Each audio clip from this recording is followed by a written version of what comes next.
पश्चिम बंगाल में एक रैली के दौरान टीएमसी सांसद अरुण चक्रवर्ती ने डॉक्टरों की हड़ताल को लेकर उनकी चेतावनी दे डाली है। उन्होंने कहा कि यदि हड़तालों के परिणाम स्वरूप किसी मरीज की मौत हो जाती है और जनता का गुस्सा मेडिकल प्रोफेशनल्स पर निकलता है तो अधिकारी उनकी सुरक्षा के लिए हस्तक्षेप नहीं करेंगे। उन्होंने कहा, आंदोलन के नाम पर आप घर चल रहे हैं। अगर आपकी हड़ताल से कोई मरीज मर जाए और जनता का गुस्सा आप पर आए तो हम आपको नहीं बचाएंगे। अगर डॉक्टर अपना आंदोलन जारी रखेंगे तो जनता नाराज हो जाएगी। ग्रामीण अस्पताल का घेराव करेंगे और टीएमसी बचाने नहीं आएंगे। अरुण चक्रवर्ती के लोगों के हाथ मटोरने के लिए धमकी दी जो ममता बनर्जी के इस्तीफे की मांग कर रहे हैं।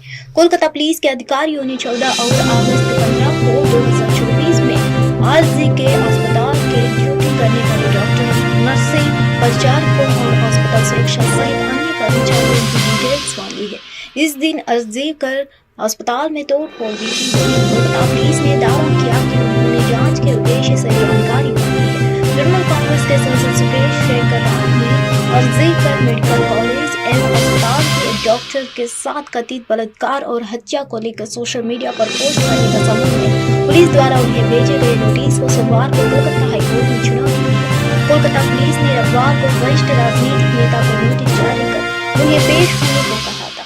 न्यायमूर्ति राजेश भारद्वाज ने राय के वकील को नोटिस को चुनौती देने के लिए याचिका दायर करने की अनुमति दे दी है। अदालत ने कहा कि वह याचिका पर मंगलवार को सुनवाई करेगी। कोलकाता के आरजीकर मेडिकल कॉलेज एवं अस्पताल में महिला डॉक्टर्स के दुष्कर्म एवं हत्या को लेकर सोशल मीडिया पर साझा किए गए पोस्ट के सिलसिले में सीनियर डॉक्टर्स कुणाल सरकार और सुवर्ण गोस्वामी सोमवार को दोपहर में पुलिस के सामने पेश हुए हैं। डॉक्टर्स के मार्च का नेतृत्व करने हुए दोनों सीनियर डॉक्टर्स लाल बाजार स्थित कोलकाता पुलिस मुख्यालय पहुंचे हैं। कोलकाता के मेडिकल कॉलेज से शुरू हुए जुलूस को पुलिस ने पीयर्स लेन बीबी के स्ट्रीट काउंसिल के पास रोक दिया और दोनों डॉक्टर्स को वरिष्ठ अधिकारी पुलिस मुख्यालय ले गए हैं। केंद्र में रिक्त संयुक्त सचिव निदेशक व उप सचिव के 45 पदों के सीधी भर्ती के मुद्दे पर सियासत गरमाई है। एक तरफ जहां कांग्रेस, समाजवादी पार्टी समेत कई विपक्षी दलों ने सरकार के इस फैसले को विरोध किया है, वही फैसले को लेकर एनडीए में विरोध के सो उठ रहे हैं। लेटरल एंट्री के मुद्दे पर लोजपा ने अपने रुख साफ करते हुए कहा कि पार्टी ऐसे नियुक्तियों के पक्ष में नहीं है। चिराग पासवान ने कहा कि जहां भी नियुक्तियां होती है वहां आरक्षण के प्रावधानों के पालन करना चाहिए। चिराग पासवान ने कहा कि यह फैसला बिल्कुल गलत है और वो इस मामले को सरकार के समक्ष उठाएंगे। वही जेडीयू के वरिष्ठ नेता केसी त्यागी ने भी लेटरल एंट्री मामले पर चिराग पासवान के सुर में सुर मिलाया है।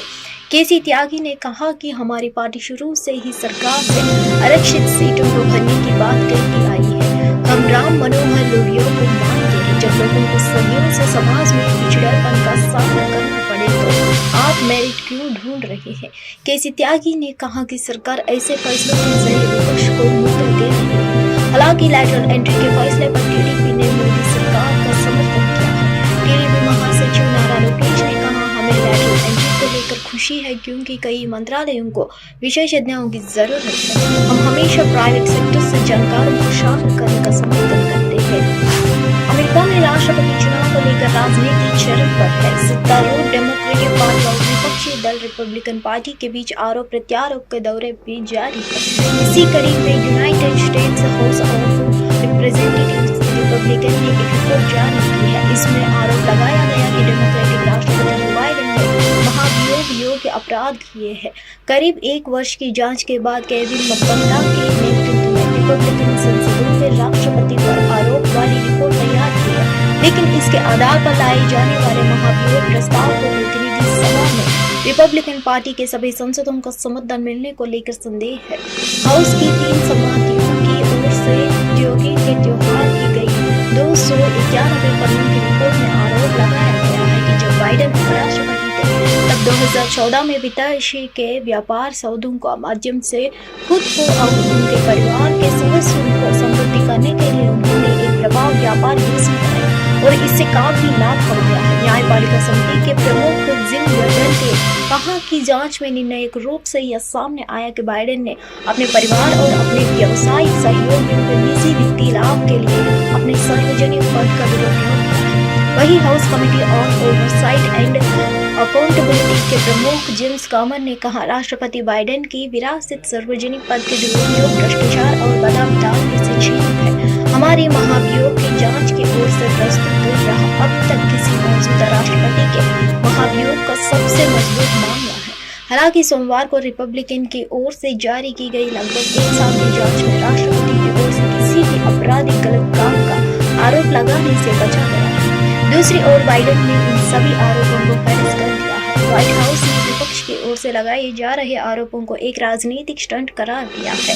वहीं कई लोग रिपब्लिकन की इस रिपोर्ट को राष्ट्रपति रहते हुए रिपब्लिकन डोनाल्ड ट्रंप पर लगे 2 महाभियोगों को बदला लेने के लिए रूप में